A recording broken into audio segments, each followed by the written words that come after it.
Hello दोस्तों, एक बार फिर से स्वागत है आपका अंकित स्टडी जोन में। आज का वीडियो आपके लिए बहुत ही महत्वपूर्ण होने वाला है, क्योंकि आज की इस वीडियो में हम कक्षा 10 के विज्ञान के मॉडल पेपर को सॉल्व करने वाले हैं। तो चलिए देखते हैं। इसमें जो है ये पेपर आपका 3 घंटे 15 मिनट का रहेगा और पूर्णांक इसका 70 नंबर का रहेगा। तो खंड खा फिजिक्स है। चलिए देखते हैं। प्रश्न 1 का किसी वस्तु से बड़ा आभासी प्रतिबिंब बन सकता है? उत्तल दर्पण द्वारा, ऑप्शन 2 अवतल दर्पण द्वारा, तीसरा ऑप्शन है समतल दर्पण द्वारा और चौथा ऑप्शन है अवतल लेंस द्वारा। तो इसमें 4 ऑप्शन दिया हुआ है, आपको एक टिक करना रहेगा।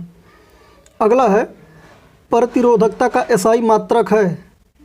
ऑप्शन 1 है ओम मीटर स्क्वायर, दूसरा ऑप्शन है कूलाम, तीसरा ऑप्शन है वोल्ट मीटर और चौथा ऑप्शन है ओम। अगला है विद्युत धारा उत्पन्न करने की युक्ति को कहते हैं। ऑप्शन 1 जनित्र, बी गैल्वेनोमीटर, तीसरा है एमीटर और चौथा है मोटर। अगला है अभिनेत्र लेंस की फोकस दूरी में परिवर्तन किया जाता है।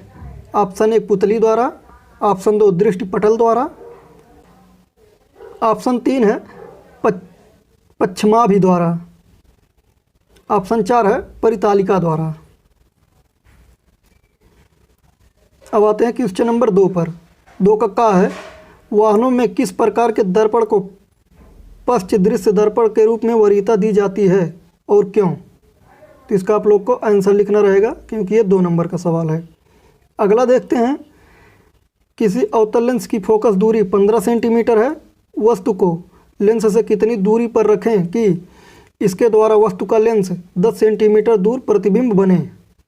ये भी 2 नंबर का ही आपको सवाल लगाना रहेगा। अगला है जरा दृष्टि दोष क्या है, इसका निवारण कैसे होता है? तो इसके बारे में आपको लिखना रहेगा और इसका निवारण कैसे होता है ये भी लिखना रहेगा। ये भी आपका 2 नंबर का है। अब आते हैं प्रश्न नंबर 3 पर। 3 का है प्रकाश के परावर्तन के नियम लिखिए।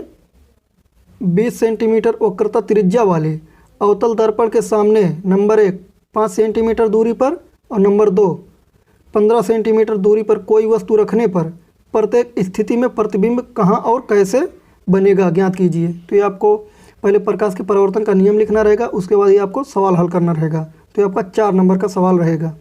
अथवा अगर आपको ये नहीं आता तो ये करना रहेगा। लेंस क्या होता है? प्रकाशिक गुणों के आधार पर यह कितने प्रकार के होते हैं? उत्तर लेंस के प्रथम फोकस तथा लेंस के बीच पर स्थित वस्तु के प्रतिबिंब का बनना किरण आरेख खींचकर दर्शाइए। तो इसका भी आपको व्याख्या करना रहेगा। ये भी 4 नंबर का है। अब आते हैं खा पर। किसी चालक का प्रतिरोध किन कारकों पर निर्भर करता है? दिए गए पदार्थ के किसी यल लंबाई तथा ए मोटाई के तार का प्रतिरोध 4 ओम है। इस पदार्थ के किसी अन्य तार का प्रतिरोध क्या होगा जिसकी लंबाई 1/2 मोटाई 2a है? तो ये भी आपको सॉल्व करना रहेगा। अब आते हैं अगले। अथवा करके दिया है विद्युत विभवांतर की परिभाषा तथा मात्रक लिखिए। 10 ओम, 20 ओम तथा 30 ओम के प्रतिरोध यदि पहला है समांतर क्रम में, दूसरा है श्रेणी क्रम में जोड़ दिए जाए तो समतुल्य प्रतिरोध की गणना कीजिए। अब आते हैं क्वेश्चन नंबर 4 पर। विद्युत मोटर का नामांकित आरेख खींचकर सिद्धांत तथा कार्यविधि स्पष्ट कीजिए। ये आपका 7 नंबर का क्वेश्चन है। ये भी आपको पूरा विस्तृत लिखना रहेगा। अथवा परिनालिका किसे कहते हैं? परिनालिका चुंबक की भांति कैसे व्यवहार करती है? किसी क्षण चुंबक की सहायता से विद्युत धारावाही परिनालिका के उत्तर तथा दक्षिण ध्रुव का निर्धारण कैसे किया जाता है? तो आपको या तो ये लिखना रहेगा।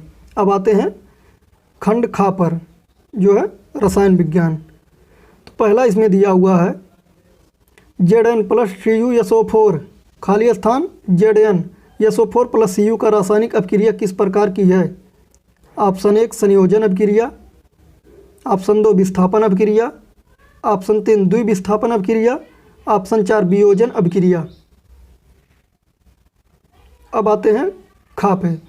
जल की कठोरता को हटाने के लिए निम्न में से किसका उपयोग किया जाता है? ऑप्शन 1 बेकिंग सोडा, बी धावन सोडा और तीसरा ऑप्शन है विरंजक चूर्ण और चौथा ऑप्शन है प्लास्टर ऑफ पेरिस। तो आपको एक ऑप्शन सही रहेगा, उसी को लिखना रहेगा। अब आते हैं अगले क्वेश्चन पर। निम्न में से किस यौगिक में OH का एक क्रियात्मक समूह है? तो ऑप्शन 1 दिया है ब्यूटेनोन, दूसरा ऑप्शन दिया है ब्यूटेनॉल, तीसरा ऑप्शन दिया है ब्यूटेनोइक अम्ल और चौथा ऑप्शन दिया है ब्यूटेनल। अब आते हैं क्वेश्चन नंबर 6 पर। 6 का क्या है, रेडॉक्स अभिक्रिया से क्या अभिप्राय है, रासायनिक अभिक्रिया का उदाहरण देकर समझाइए। अगला क्वेश्चन है बेकिंग सोडा बनाने की विधि तथा उपयोग लिखिए। तो ये आपका 2 नंबर का क्वेश्चन है, आपको इसको लिखना रहेगा। अगला है आधुनिक आवर्त सारणी नियम क्या है, या आधुनिक आवर्त नियम क्या है। आवर्त सारणी के किसी आवर्त में बाएं से दाएं जाने पर परमाणु त्रिज्या में क्या परिवर्तन होता है। अब आते हैं प्रश्न नंबर 7। 7 का क्या है, निम्नलिखित का IUPAC नाम लिखिए। तो आपका दिया हुआ है, इसी का नाम लिखना रहेगा। 2 दिया है, इसी में से आप लिख लीजिएगा दोनों का। खा दिया हुआ है संक्षारण किसे कहते हैं, धातुओं की संक्षारण रोकने की 2 विधियों का उल्लेख कीजिए। अब आते हैं प्रश्न नंबर 8 पर। निम्नलिखित पर टिप्पणी लिखिए। पहला है कार्बनिक यौगिकों में प्रतिस्थापन अभिक्रिया, दूसरा है साबुन की सफाई प्रक्रिया और तीसरा है समजातीय श्रेणी। 7 नंबर का क्वेश्चन है, या तो अथवा करके दिया हुआ है। निम्नलिखित का रासायनिक समीकरण दीजिए। पहला है एथेनॉल सोडियम के साथ अभिक्रिया करता है, दूसरा है एथिल एल्कोहल को 443 केल्विन ताप पर सांद्र सल्फ्यूरिक अम्ल के साथ गर्म किया जाता है, और तीसरा है मेथेन को वायु में जलाया जाता है, चौथा है एथेनोइक अम्ल एथेनॉल के साथ अभिक्रिया करता है, पांचवा है एथेनोइक अम्ल सोडियम कार्बोनेट से अभिक्रिया करता है, और छठवां है एथेनोइक अम्ल की सोडियम हाइड्रोजन कार्बोनेट के साथ क्रिया करता है, और सातवां है एथिल अल्कोहल का क्षारीय KMnO4 की उपस्थिति में ऑक्सीकरण होता है। KMnO4 का मतलब है पोटेशियम परमैंगनेट। अब आते हैं खंड गा, ये है बायो का क्वेश्चन है, मतलब जीव विज्ञान। तो चलिए देखते हैं, निम्न में से कौन मानव में मादा जनन तंत्र का भाग नहीं है। ऑप्शन ए अंडाशय, बी गर्भाशय, तीसरा है शुक्रवाहिका और चौथा है डिंब वाहिनी। अगला है जीवाश्म ऊर्जा का स्रोत है। तो ऑप्शन 1 है पवन ऊर्जा, दूसरा ऑप्शन है सौर ऊर्जा, तीसरा ऑप्शन है कोयला और चौथा ऑप्शन है जल विद्युत। अगला है पवन चक्कियों का उपयोग किन कार्यों को करने में होता है। ऑप्शन 1 यांत्रिक कार्य, दूसरा ऑप्शन है रासायनिक कार्य, तीसरा ऑप्शन है दोनों कार्य और चौथा ऑप्शन है इनमें से कोई नहीं। अगला है वे पदार्थ जो जैविक प्रक्रम द्वारा अपघटित हो जाते हैं कहलाते हैं। ऑप्शन 1 है जैव निम्नीकरणीय, दूसरा ऑप्शन है अजैव निम्नीकरणीय, तीसरा ऑप्शन है जैव उच्चीकरण और चौथा ऑप्शन है इनमें से कोई नहीं। अब आते हैं प्रश्न नंबर 10 पर।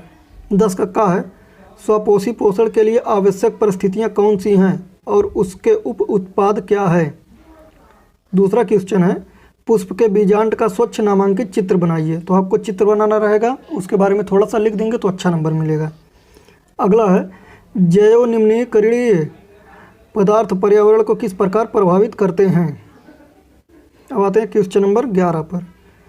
11 का है कायिक प्रवर्धन क्या है, उदाहरण सहित वर्णन कीजिए, अथवा मादा जनन तंत्र का स्वच्छ नामांकित चित्र बनाइए तथा इसका संक्षिप्त वर्णन कीजिए। ये आपका 4 नंबर का क्वेश्चन है।